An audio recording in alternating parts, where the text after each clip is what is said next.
Hey guys, what's up? In this video I'm going to talk about a very important mechanic of the game, something that everybody's doing and everybody needs to do in order to win. It's kinda impossible without doing this, and yes, you guessed it, it's scouting. In that case, I'm going to talk about the scouting against Protoss. So, what is scouting? Scouting is basically gaining information about your opponent.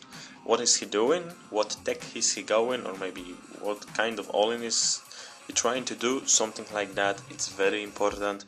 Without scouting, you can't win.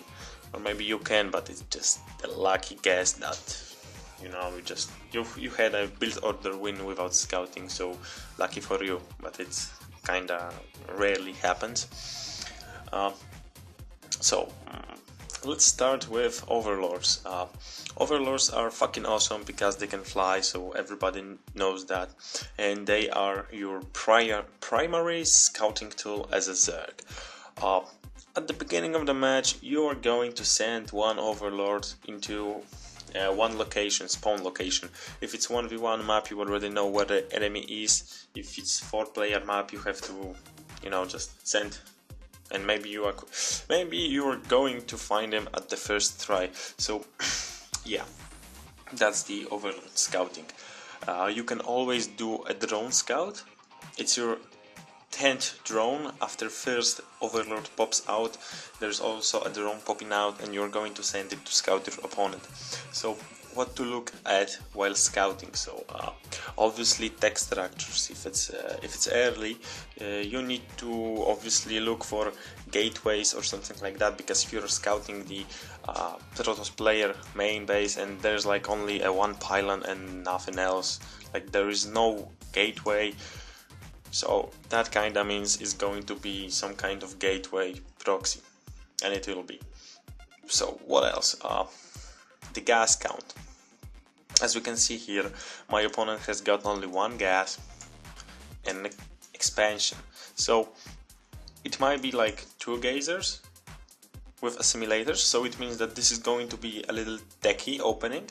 And the most important is, of course, is there expansion or there is not. If there is expansion, so it means this will be going for a little bit longer before your enemy is going to attack you, so it's not in cheese.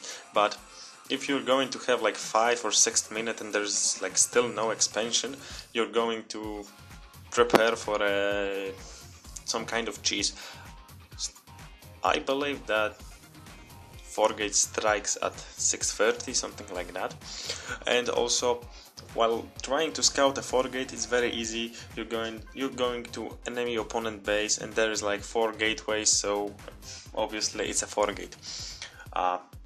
Another thing while scouting, if you're going to see 2 geysers at your enemy expo before like 6-minute mark, like it's 5:30, 5:45, 5:15, that means a very fast tag, most likely Dark Templars. For me, it's an indicator of Dark Templars. Like every time I scout at 5-6 minute mark and I will see 2 simulators in expansion, I'm going for spore crawlers near my every hatchery. It just saves you the pain. So yeah, that's very important. Another thing, scouting. Yeah, you can also scout with your Overlords during the mid game, like sending them into locations where a warp prism might be, like here. You're just going to send them out. It's very useful against Terran, who really likes to drop. Against Protoss, while they have Phoenixes, well, this is not working because you need to keep your Overlords alive, so you can't do this. What else about scouting? I think that is all. If we're talking about scouting a Protoss player, obviously tech structures. Oh yeah, and the standard assimilator timing, something like that. If you see 2 assimilators in enemy expansion and they are like just started to build and it's like 6:15, 6:30, this is going to be something techy. But if you see at 6-minute mark only 1 assimilator, it's probably going to be some kind of all-in, most likely Blink Stalker, which is a huge pain in the ass, and I just fucking hate it. So yeah, what else can indicate an all-in from 2 base? Well, if you see very early an robotic bay, so it may be some kind of immortal zealot push, which is very deadly, or it can be a warp prism attack, which I will show in future video. It consists of 1 warp prism, 4 sentries inside, or maybe 2 sentries and 2 zealots. Then they're like flying over your ramp, and they're like force fielding it all the time and killing your main base. So yeah, that's kind of deadly too. So yeah, so again, scouting is very important.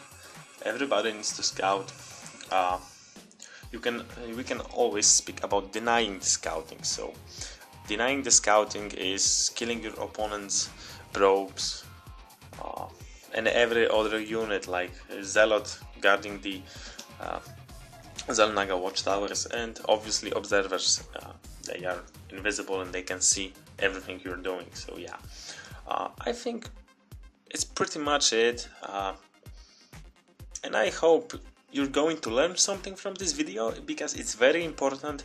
You can't win games without scouting, as I said before.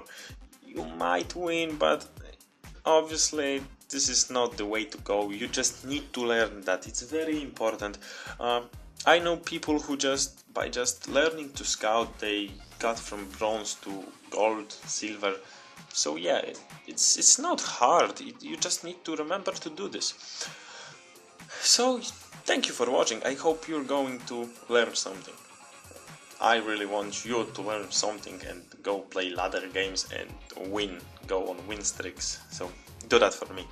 Okay, thanks for watching. If you like the video, please subscribe.